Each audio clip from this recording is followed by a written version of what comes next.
여러분, 매일 아침 당연하게 마시는 물 있잖아요.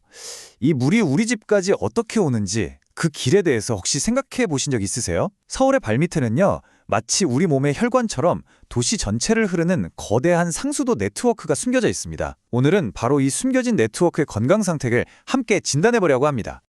자, 그럼 본격적으로 한번 들어가 볼까요? 우리가 매일 쓰고 있는 이 수도관 말이에요. 과연 얼마나 오래됐을까요? 10년? 한 20년? 아니면 상상하는 것보다 훨씬 더 오래됐을까요? 바로 이 질문이 오늘 우리가 풀어갈 이야기의 시작점입니다. 와, 이게 진짜 놀라운데요? 2030년이 되면 서울시 상수도 시설의 무려 50% 이상이 공식적으로 정해진 사용 가능 기간을 넘길 거라고 합니다. 절반 이상이라니 정말 어마어마한 숫자죠? 근데 말이죠, 이 숫자가 정말 곧 위기를 뜻하는 걸까요? 아니, 시설의 절반 이상이 낡았다니 정말 큰일 난 것처럼 들리잖아요. 하지만 진짜 위기는요, 어쩌면 다른 데 숨어 있을지도 모릅니다. 바로 시설의 나이를 재는 그 시계 자체가 낡았다는 점이에요. 그러니까 우리는 지금 고장난 자를 가지고 미래를 재고 있는 셈이죠. 지금 서울시가 시설을 관리하는 방식을 보면요, 내용연수라는 딱 하나의 잣대만 가지고 모든 걸 결정하고 있어요. 이 기준대로라면 6개 주요 정수센터 중에 벌써 4곳이 수명을 다했고 전체 수도관의 3분의 1 이상이 교체 대상이라는 딱지가 붙어버립니다. 이건 마치 달력 날짜만 보고 날짜 지났네? 무조건 바꿔! 라고 말하는 거랑 똑같은 거예요.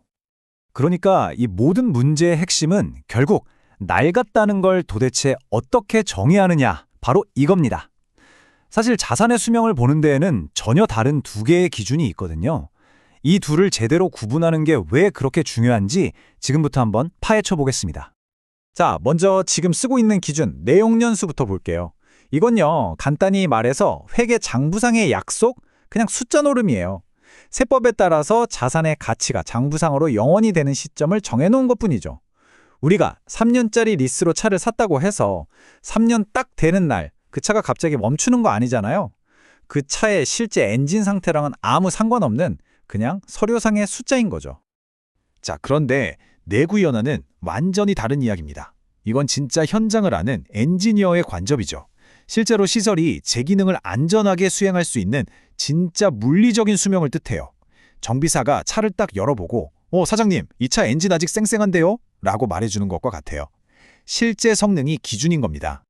어떠세요? 이제 두 개념의 차이가 확 들어오시죠? 왼쪽의 내용연수는 그냥 회계 장부 속 이야기고요.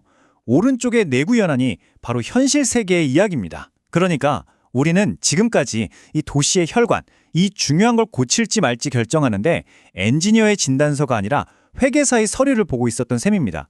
좀 이상하지 않나요? 그럼 만약에 이 낡은 회계장부 규칙을 계속 고집하면 어떻게 될까요? 네, 바로 우리 모두의 세금이 엉뚱한 곳에 줄줄 새는 아주 비싼 대가를 치르게 되는 거죠.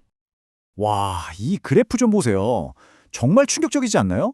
지금의 이 내용연수라는 규칙대로라면요, PVC나 PE 같은 비금속 수도관은 거의 100%가 교체 대상이라는 거예요.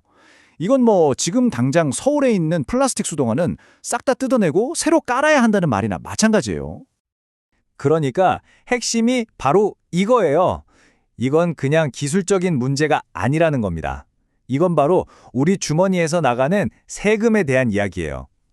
아직 수십 년은 더 쌩쌩하게 쓸 수 있는 멀쩡한 시설을 단지 서류상 나이가 많다는 이유만으로 뜯어내고 교체하는데 막대한 돈이 낭비될 수 있다는 뜻이니까요. 다행히도 이 엉킨 실타래를 풀 아주 스마트한 해결책이 있습니다.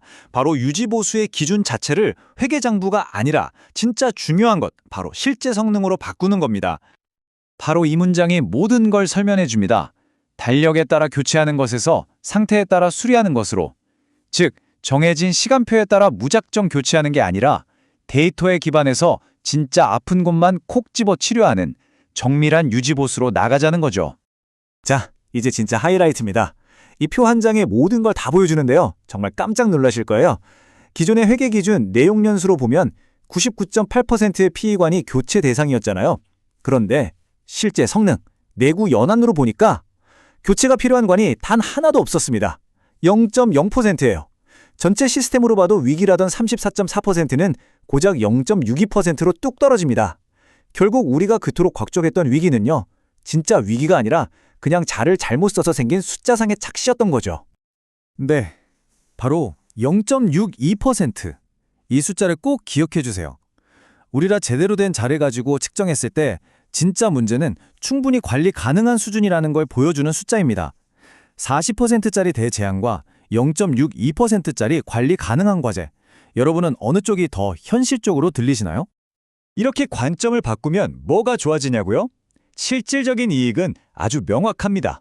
돈을 아끼고 정말로 도움이 필요한 곳에 자원을 집중할 수 있게 되는 거죠. 마치 환자 전치를 개복 수술하는 게 아니라 내시경으로 아픈 부위만 정확히 찾아내서 치료하는 것과 똑같아요. 훨씬 효율적이죠. 자, 그런데 이렇게 스마트한 진단과 치료를 하려면 당연히 환자의 상태를 아주 정밀하게 볼 수 있는 최신 의료 장비, 그러니까 데이터가 필요하겠죠. 단순히 정책만 바꾼다고 끝나는 게 아니라 도시의 데이터 시스템을 근본적으로 업그레이드해야만 합니다. 근데 지금 문제가 뭐냐면요. 이 데이터들이 전부 따로 곡밥이에요.